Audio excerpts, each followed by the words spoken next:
మీ జీఐఈటీ ఇప్పుడు జీజేయుగా మారింది. 2000కు పైగా ప్లేస్మెంట్స్, ఐపీఎం, కేపీఎంజీ వంటి సంస్థలతో ఇంటిగ్రేటెడ్ కోర్సులు, యూపీఎస్సీ కోచింగ్, అడ్మిషన్లు ఓపెన్. టెక్ దిగ్గజం ఎలాన్ మస్క్ రికార్డు సృష్టించారు. మొత్తం ప్రపంచంలోనే మొదటి ట్రిలియనీరుగా ఆయన చరిత్ర సృష్టించారు. అసలు ఇది ఎలా సాధ్యమైంది ఏంటి, దీని గురించి మనతో మాట్లాడేందుకు ప్రస్తుతం మనతో పాటు ఉన్నారు మార్కెట్ అనలిస్ట్ ప్రశాంత్ గారు. ఆయన అడిగి అన్ని వివరాలు తెలుసుకుందాం. నమస్తే అండి. 174 దేశాల జీడిపి తోటి సమానం అంటున్నారు ఎలాన్ మస్క్ గారి సంపద. అసలు ఎలా సాధ్యమైంది ఇది? కేవలం ఆయన అందరికీ తెలుసు, మనకు కూడా తెలుసు. త్వరలోనే ఆయన ఆ కార్ల కంపెనీ కూడా మన దగ్గరికి వచ్చేస్తుంది. చాలా హ్యాపీగా అనిపిస్తుంది అలాంటి విషయాలు విన్నప్పుడు. బట్ ఇది నిజంగా అసలు అంటే కేవలం ఆయన బిజినెస్ తోటే ఇదంతా సాధ్యమైందా, లేకపోతే సంపదను ఆ విధంగా సృష్టించగలిగారా ఏంటి అసలు? ఖచ్చితంగా అంటే మనము సంపద గురించి ఒక విషయం మాట్లాడుకుందాం. అంటే ఎందుకంటే చాలామందికి $1 ట్రిలియన్ అంటే ఒక అంచనా ఉండకపోవచ్చు. $1 ట్రిలియన్ అంటే దాదాపుగా 12 సున్నాలు ఉంటాయి. ఆయన సంపద ఎలా ఉందంటే మీరు ఆ సున్నాలు లెక్కబెట్టే లోపల అంటే ఒక నిమిషానికి దాదాపు 18 కోట్ల ఆదాయం, ఒక సెకండ్కి 30 లక్షల ఆదాయం. సో మనం తన సంపదనలో మాట్లాడుకునే లోపల 50 కోట్లు అయిపోయి ఉంటుంది. సో సంపద ఆ రేంజ్కి రావడానికి అంటే చాలా కారణాలు ఉన్నాయి. బట్ ప్రధానంగా ఆయన మాటల్లోని కొన్ని కారణాలు నేను చెప్తాను. బట్ మీరు చెప్పిన కొన్ని విశేషాలు అయితే చెప్పాలి. ఎందుకంటే 174 దేశాల జీడిపితో సమానం. అంటే మన భారతదేశం మొత్తం 140 కోట్లు ఉన్న భారతదేశ జీడిపి $4 ట్రిలియన్. అంటే అందులో 3వ వంతు ఇక గట్టిగా మన భారతదేశం పోటీ పడితే భారతదేశ సంపద మొత్తాన్ని కూడా దాటేంత కుబేర స్థాయికి వెళ్ళాడు. అంటే అపర కుబేరుడు కాదు, ఒక కొత్త పదం ఏదైనా ఎన్నుకోలేము మనం తెలుగులో. ఎందుకంటే ఇప్పుడు మీరు చూస్తే 2, 3, 4, 5 ర్యాంక్స్లో కూడా టెక్ దిగ్గజాలే ఉన్నారు. అంటే గూగుల్ లాంటి సంస్థను స్థాపించిన 2 లారీ పేజ్, సర్జీ బ్రిన్, తర్వాత జెఫ్ బెజోస్ అమెజాన్, తర్వాత మార్క్ జుక్కర్బర్గ్, తర్వాత ఇలాంటి టెక్ దిగ్గజాలు అందరూ సంపద కలిపిన ఎలాన్ మస్క్ దాటలేకున్నారు. అంటే వీళ్ళందరూ కూడా ఒక 20-30 సంవత్సరాలుగా పెద్దది. అంటే గూగుల్ అంటే తెలియని వ్యక్తులు తెలియదు, అమెజాన్ అంటే తెలియని వాళ్ళు లేరు, ఫేస్బుక్ అంటే వీళ్ళు ఎన్నో ఏళ్ళుగా కష్టపడి ఒక పెద్ద సామ్రాజ్యాన్ని స్థాపిస్తే కేవలం ఒక ఐపీఓతో, అంటే ఎలాన్ మస్క్ కూడా దాదాపు 20 ఏళ్ళుగా టెక్ దిగ్గజంగా ఉన్నారు. అంటే తన విశేషమైన ఇన్వెన్షన్ ఏదన్నా అంటే అది టెస్లా. ఈరోజు కూడా అన్క్వశ్చనబుల్. ప్రపంచంలో ఎలాన్ మస్క్ అంటే టెస్లాతో తెలుస్తుంది. ఆ తర్వాత ట్విట్టర్ని కొనుక్కోవడం, మళ్ళీ లాస్లోకి వెళ్ళడం, ఆ తర్వాత స్టార్లింక్ అంటూ ఇంటర్నెట్ పెట్టడం జరిగింది. ఆయన ప్రస్తావన ఆయన ఎలా మొదలుపెట్టారో ఒకసారి డిస్కస్ చేస్తాము. కాకపోతే ఈ ఏదైతే స్టార్ ఎక్స్ అంటూ ఇప్పుడు మనకు స్పేస్ ఎక్స్ అంటూ వచ్చిందో, ఒక ఐపీఓ లాంచ్ అయిందో, అది ఒక్కసారిగా మొత్తం కొలగొట్టింది. అంటే వెల్త్ని అంతా కూడా కేవలం ఒక స్పేస్ ఎక్స్ లాంచ్ కావడం వల్ల ఒక నెల వ్యవధిలో దాదాపుగా $500 బిలియన్ ఉన్న సంపద కాస్త 1 to 1.3 ట్రిలియన్ చేరుకుంది. అంటే ఒక కోటి కోట్లు.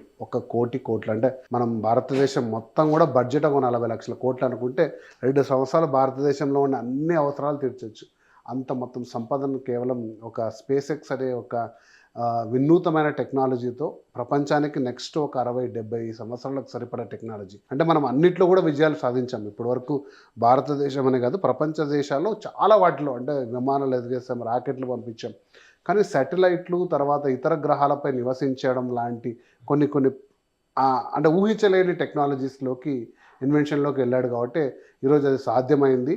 అది కేవలం ఒక రోజుతో 2 రోజులతో రాలేదు. ఒక 20-25 సంవత్సరాలుగా ఎన్నో టెక్ కంపెనీలు పెట్టి విజయాన్ని సాధించుకున్న ఎలాన్ మస్క్ ఎప్పుడు చెప్పేది ఒకటే, నేను ఎప్పుడూ డబ్బు సంపాదన పైన దృష్టి పెట్టను, ప్రపంచంలో ఉన్న కాంప్లెక్స్ టెక్నాలజీ ప్రాబ్లమ్స్ని సాల్వ్ చేసుకుంటే ఆటోమేటికల్గా వాటి నుంచి డబ్బు వస్తుందంటూ వెళ్ళాడు. మరి ఇంత స్థాయికి వెళ్ళాడు అంటే అది కేవలం కమిట్మెంటే కాదు, ఆ వినూతమైన ప్రాబ్లమ్స్ని, అంటే ఎవరు సాల్వ్ చేయలేని ప్రాబ్లమ్స్ని వినూతంగా సాల్వ్ చేస్తూ ప్లస్ పర్యావరణానికి దగ్గరగా ఉంటాడు. అంటే ఇప్పుడు టెస్లా ఎందుకు అంత ఫేమస్ అయింది అంటే ఎలక్ట్రికల్ ఇన్వెన్షన్. అప్పటి వరకు పెట్రోల్ డీజిల్తో నడిచిన కార్లు విప్లవాత్మకంగా ఒక ఎలక్ట్రిక్ కార్ కూడా మనకి పెట్రోల్ డీజిల్ కంటే ఎక్కువ సామర్థ్యం plus automatic driverless car. So ఇటువంటి టెక్నాలజీ టెస్లా అండి. ఇన్వెన్షన్ వాళ్ళదే, మార్కెట్ ప్రొడక్షన్ వాళ్ళదే. అంటే మన భారతదేశంలో ఇంకా సాధ్యం కాదు, ఎందుకంటే మన రోడ్డు కండిషన్స్కి.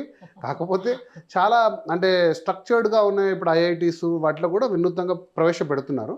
బట్ ఇటువంటి కాంకర్ చేసుకుంటూ ఎన్నో కొన్ని అవమానాలు ప్లస్ అపజయాలను కూడా చూశాడు. ఎందుకంటే ట్విట్టర్ని ఒక్కసారిగా తీసుకున్న తర్వాత దాదాపు 1 రోజు 2 రోజుల్లో కొన్ని 100 కోట్ల 1000 కోట్ల ఆస్తి ఆవిరైపోయింది. అంటే స్టాక్ మార్కెట్ కింద పడిపోయినప్పుడు ఎక్స్ అనేది అంత very profitable and successful venture అయితే కాదు. ఎలాన్ మస్క్ ఏది ఎక్కడ కూడా పొరపాటు చేయలేదు, కానీ ఎక్స్లో ఏమైనా పొరపాటు చేశాడా అని ప్రపంచమంతా ఒకసారి చూశారు. 2022లో ఆస్తి సంపద ఒకసారిగా పడిపోయింది. బట్ తిరిగి స్పేస్ ఎక్స్ అంటూ చీపెస్ట్ శాటిలైట్స్ అంటూ ప్రతి ఒక్కరికి కూడా రేపు స్పేస్ ప్రయాణం గ్యారంటీ కావచ్చు అనే దాంతో రావడం ఎలాన్ మస్క్ ఈరోజు $1.3 ట్రిలియన్ ఇంత ఆస్తి సంపాదించాడంటే దాని వెనకల టెక్నాలజీతో పాటు ఒక అకుంఠిత కమిట్మెంట్ కూడా ఉందండి. అంటే అది అందరికీ సాధ్యమయ్యేది కాదు.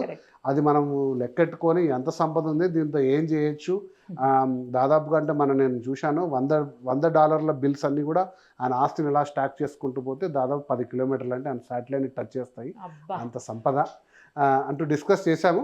బట్ ఒక ఇన్స్పిరేషన్ కూడా, అంటే ఏదైనా కూడా కొన్ని దేశాల జీడిపికి, అంటే మీరు అన్నారు కదా దాదాపు 90%, దాదాపు 90% దేశాలు జీడిపి ఇంతకంటే తక్కువ ఉంది. సో కాబట్టి కొన్ని దేశాలకు సాధ్యం కాంది ఒక వ్యక్తి సాధించి చూపుతున్నాడంటే అదొక ఇన్స్పిరేషన్గా తీసుకొని ప్రతి ఒక్కరు కూడా రాణించవచ్చు అని ఒకటి ఉంది. బట్ ఇది ముందుకు వెళ్తూ పోతుంటే ప్రజాస్వామ్యానికి ఎలా ఉంటుంది అనేది కూడా మనం చర్చించుకోవచ్చు. ఒక వ్యక్తి రాజకీయాన్ని శాసించే స్థితికి ఇప్పటికే ఆయన యూరోప్లో జర్మనీకి కానీ ఫ్రాన్స్కి కానీ ఎలక్షన్స్ ఫండింగ్ చేశాడు. రీసెంట్గా ట్రంప్కు $300 మిలియన్ ఫండింగ్ చేశాడు. ప్రపంచంలో ఏ దేశంలో అయినా ఏదైనా నిర్ణయించే హక్కు వస్తే మరి అది ప్రజాస్వామ్యానికి మంచిదా చెడ్డదా, ఎందుకంటే ఆయన చాలా క్లియర్గా చెప్పాడు. ఎందుకంటే ఒక స్థాయి ఆస్తి వచ్చాక అందరికి కూడా రాజకీయాల మీద ఇంట్రెస్ట్ ఉంటుంది, నేను ఉండాలి ఓ పవర్ఫుల్ అని. బట్ వెరీ క్లియర్గా రాజకీయాలకు చాలా దూరంగా ఉంటూ నేను టెక్నాలజీలోనే ఉంటాను, ప్రాబ్లమ్సే సాల్వ్ చేస్తున్నాడు. కానీ బ్యాక్గ్రౌండ్లో ఇది మంచిదా కాదా అంటే అది మనం దాన్ని చర్చించుకోవచ్చు. దాని రెండు వైపులా ఉంటుంది. అంటే ప్రజాస్వామ్యానికి ఇది ఖచ్చితంగా మంచిది కాదు. ఒక వ్యక్తి దగ్గర ఎంత సంపద ఉంటే ఖచ్చితంగా అందరికి కూడా సమాన అవకాశాలు వస్తాయని మనం చెప్పలేం. ఓకే, బట్ అదేవిధంగా ఎన్నో లక్షల కోట్ల మందికి ఉపాధినిస్తూ ఎంతో మందికి కూడా అన్నం పెడుతూ తీసుకొచ్చేది రెండు వైపులా ఉంది. కాబట్టి దీన్ని మనం తీసుకునే కోణంలో ఆధారపడి ఉంటుంది. అంటే పాజిటివ్గా చూసినప్పుడు మీరు చెప్పింది ఓకే, బట్ ఒక దేశాన్ని లేకపోతే అసలు దేశం ఏంటి ఇప్పుడు ఒక రకంగా మాట్లాడాలంటే ప్రపంచాన్నే శాసించేటువంటి పరిస్థితి ఒక వ్యక్తి చేతుల్లోకి వెళ్ళినప్పుడు, అదే కేంద్ర బిందువు అవుతున్నప్పుడు పరిస్థితి ఏంటి అనే ఆందోళన కూడా ఒకవైపు వ్యక్తం అవుతా ఉంది. అంటే ఒకటండి నిర్మమ గారు, నేను పాయింట్ ఏం చెప్పాలంటే ఇది కూడా ఈ డబ్బులు మొత్తం కూడా ఏదో బ్యాంకులోనో నిధుల్లోనో అయితే లేవు. ఇవన్నీ కూడా ఎట్లా ఉంటుందంటే స్టాక్ మార్కెట్తో స్టాక్ ప్రైస్తో నిర్ణయింపబడిన వెల్త్ ఇది. అది ఏ రోజైనా పడిపోవచ్చు. అంటే ఈరోజు దాదాపు మన ఇండియన్ కరెన్సీలో 14-15 వేల రూపాయలు పర్ స్టాక్గా ఉన్నది, ఒకరోజు 7,000 కావచ్చు. అంటే మనం ఎన్నో ఐపీఓస్ చూసాము, ఎన్నో స్టాక్లు పడిపోవడం చూసాం. బట్ టెస్లా లాంటి షేర్లు పడిపోలేదు. స్పేస్ ఎక్స్ కూడా ఇంకా సో ముందుకు వెళ్తుంది. అతను వెళ్ళాలని కూడా ఆశిద్దాం. అంటే కానీ వాటిని నిర్ణయించే మార్కెట్ నిర్ణయించే శక్తి అనేది ఒక వ్యక్తి కాదు, మొత్తం పరిసరాలన్నిటికి కూడా ఉంటుంది. కాబట్టి చూద్దాం. ఇది కాకపోతే దీన్ని ఒక ఇన్స్పిరేషన్గా తీసుకొని మన భారతదేశంలో కూడా ఏదైతే ముఖేష్ అంబానీ కానీ అదానీ కానీ రకరకాల సెక్టర్స్లో చేస్తున్నారు. కానీ చాలా ఇంపార్టెంట్ ఉన్న స్పేస్ టెక్నాలజీస్ కానీ, ఏఐ టెక్నాలజీస్ కానీ, లేదా సెమీ కండక్టర్ డివైసెస్లో కానీ, లేదా ఇప్పుడు స్టార్లింక్ అని ఇంటర్నెట్, శాటిలైట్ ఇంటర్నెట్ కానీ కొన్ని రెవల్యూషనరీ టెక్నాలజీస్ ఉన్నాయి. విప్లవాత్మకమైన టెక్నాలజీస్లో కూడా ఇన్వెస్ట్మెంట్ చేసి సామాన్యుల ప్రాబ్లమ్స్ అనేవి కూడా సాల్వ్ చేసే విధంగా చేస్తూ ఒక అపెరకుబేడ్ అయితే ప్రతి ఒక్కరు కూడా చప్పట్టు కొడతారు. ఈరోజు ఎందుకు టాటా అంటే అందరికీ నమ్మకం అంటే వాళ్ళు చాలా ప్రాబ్లమ్స్ సాల్వ్ చేశారు. టాటా వాళ్ళు చాలా రంగాల్లో కూడా పెట్టుబడులు పెట్టి అందరికి కూడా చాలా ముందుకు తీసుకొచ్చారు. ఇప్పుడు సెమీ కండక్టర్ డివైసెస్లో కూడా ఇన్వెస్ట్ చేశారు. మన ఇండియాలో కూడా చిప్ మ్యానుఫ్యాక్చర్ కావాలి, ఖచ్చితంగా ఇండియన్ చిప్ రావాలి, మనం ఇంత భారం మనం మోయకూడదు అంటూ వస్తున్నారు. అలాంటి రంగాల్లో వస్తే కానీ అందరూ కూడా ఖచ్చితంగా దాన్ని వెల్కమ్ చేస్తారు. ఇప్పుడు ఒకవేళ స్టాక్ మార్కెట్లో ఏమన్నా పడిపోయినాయి అనుకోండి, షేర్స్ లేకపోతే వాటి విలువ ఎన్ని పడిపోయినాయి అనుకోండి, ఆటోమేటిక్గా మళ్ళీ ఈయన నార్మల్ అంటే మిగతా వాళ్ళలాగా వచ్చేస్తారా? $1 ట్రిలియన్ ఫస్ట్ ప్లేస్లో ఉన్న వ్యక్తి సెకండ్కో థర్డ్కో లేకపోతే ఇంకా డౌన్కో పడిపోయే అవకాశం ఉంటుందా? అయితే 2022లో జరిగిందండి. ఇప్పటికి ఇంకా జరగకపోవచ్చు. ఎందుకంటే నేను చెప్పాను కదా, తను ప్రపంచ కుబేర స్థానంలో మొదటి స్థానంలో ఉన్నారు. 2, 3, 4, 5, 6 కలిపినా కూడా 1వ స్థానానికి రావట్లేదు. అంటే ఆ అంతరం బాగా పెరిగింది. ఇప్పుడు 2వ స్థానం మీరు చూసుకున్నామంటే గూగుల్ వ్యవస్థాపకుడు లారీ పేజ్ $230 బిలియన్, $1,300 బిలియన్ ఎక్కడ, 230 ఎక్కడ, దాదాపు 1000 బిలియన్ కిందికి పడడం అంటూ జరగకపోవచ్చు. కానీ అదే ట్విట్టర్ కొన్నప్పుడు అయితే వాళ్ళ అంతరం దాదాపు 50-100 బిలియన్ ఉన్నప్పుడు ఇట్లా ముందుకు వెనక్కి వెళ్తూ వచ్చిన స్థానాలు అయితే చూసాం. కానీ ఇప్పుడు అంతరం బాగా పెరిగిపోయింది, 5 రెట్లు 6 రెట్లు ఉన్నప్పుడు అంత స్థాయికి అయితే ఇక దిగుతాడు. ఇక ఎలాన్ మస్కే కాదు, ప్రపంచ చరిత్రలో కూడా ఈ స్థాయికి ఎవరు ఎదగలేకపోవచ్చు, ఇదే అత్యున్నతం అని కూడా అందరూ కూడా డిఫైన్ చేస్తున్నారు. బట్ రానున్న 100 సంవత్సరాలు మనం డిఫైన్ చేయలేం. ప్రపంచ పరిస్థితులు ఎలా ఉంటాయో, ఏ టెక్నాలజీ అప్పుడులో టాప్ ఉంటుందో. ఎందుకంటే ఈరోజు ఏఐ వచ్చిన తర్వాత 2040-50 తర్వాత ప్లంబర్స్, కార్పెంటర్స్ వీళ్ళకు హై పేడ్ ఉంటారు, సాఫ్ట్వేర్ ఇంజనీర్ లాంటి వాళ్ళు లో పేడ్ ఉంటారు అని చెప్తున్నారు. కరెక్టే చెప్పి అసలు ఇప్పటికే జరుగుతుంది అది. సో క్వాలిటీ స్కిల్ అనేది తగ్గిపోతూ ఉంది. ఆ ప్రతి ఒక్కరు కంప్యూటర్ నేర్చుకోగలుగుతున్నారు కానీ కార్పెంటరీ, ప్లంబింగ్ నేర్చుకోలేకున్నారు. ఆ స్కిల్ దాదాపు ఆల్రెడీ ప్రపంచ దేశాల్లో మొదలైంది. 2040 వరకు ఇండియాలో కూడా ఇంపాక్ట్ రాబోతుంది.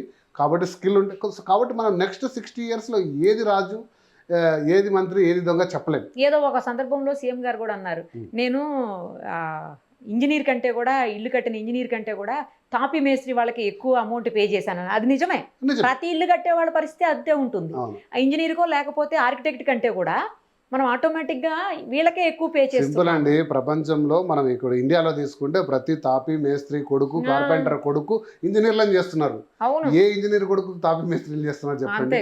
స్కిల్డ్ వర్కర్స్ ఎవరు చేయట్లేదు. అసలు మెకానికల్ ఇంజనీరింగ్ చచ్చిపోయి చాలా రోజులు అయింది. ఇంజనీరింగ్ సాఫ్ట్వేర్ లో కలిసిపోయాయి. అన్ని నదులు కలిసినట్టు సివిల్, రబ్బరు, మెకానికల్ మీరు ఏదైనా తీసుకొచ్చి ఒక ఎలక్ట్రానిక్స్ తప్ప.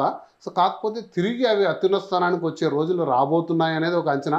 కాబట్టి ఈ ఎలాన్ మస్క్ కాంటెక్స్ట్లో చూసుకుంటే తను ఇన్వెస్ట్ చేసిన స్పేస్ ఎక్స్ నెక్స్ట్ 60-70 years సంబంధించింది. స్పేస్ ట్రావెల్, వేరే దేశం మీద నివాసం ఉండడము, చీప్గా సాటిలైట్స్ పంపించడం అనేది ఫ్యూచర్. సో ఇప్పుడు ఏదైతే ఇన్వెస్ట్మెంట్ చేశారో అది ఈరోజు ప్రాబ్లమ్ సాల్వ్ చేయట్లేదు, నెక్స్ట్ 40-50 years ఆ ప్రాబ్లమ్ సాల్వ్ చేయడానికి ఇన్వెస్ట్మెంట్ చేశారు. కాబట్టి ఫ్యూచర్లో కూడా తనే కాదు, తను వెళ్ళిన సంస్థ కానీ, అంతకు ముందు వచ్చిన సంస్థలు కానీ అందులో పనిచేసే. ఇంకోటి కూడా చెప్పాలండి, ఎలాన్ మస్క్ ఇది ఏదో ఒక్కరు కాలేదండి, 5,000 మందిని ఒకరోజు మిలియనీర్స్ చేశాడు. ఈ స్పేస్ ఎక్స్లో 100 మందిని బిలియనీర్స్ చేశాడు. అంటే వాళ్ళ ఎంప్లాయీస్ అలాంటి ఆనందాన్ని మొత్తం మల్టిప్లై చేసి 5,000 మంది ఎంప్లాయీస్ని మిలియనీర్స్ చేసి, ఒక 100 మందిని బిలియనీర్స్ చేసి, కొన్ని కోట్ల మంది షేర్ హోల్డర్స్ అందరినీ కూడా ఒక 11,000తో లాంచ్ అయ్యి 15,000 వచ్చిందంటే మీరు కొనుక్కున్న ప్రతి ఒక్కరికి కూడా సంపాదన ఇచ్చడం అనేది అది అందరికీ డిస్ట్రిబ్యూట్ చేసినట్టే. అంటే చాలామంది అడుగుతారు, ఎలాన్ మస్క్ ఏంటి ఫిలాంథ్రపీ చేయడు అంటే, వారెన్ బఫెట్ లాని లేదా బిల్ గేట్స్ లాగా ఎందుకు సంపద పంచడం అంటే, దాని మీద నమ్మకం లేదు. నాకు సంపద సృష్టించి దాని ద్వారా అందరికి లాభం పొందే విధంగా నేను చూస్తాను, కానీ నేను సంపదను పంచాలనే ఆలోచన నాకేం లేదు అనేది తన వాదన.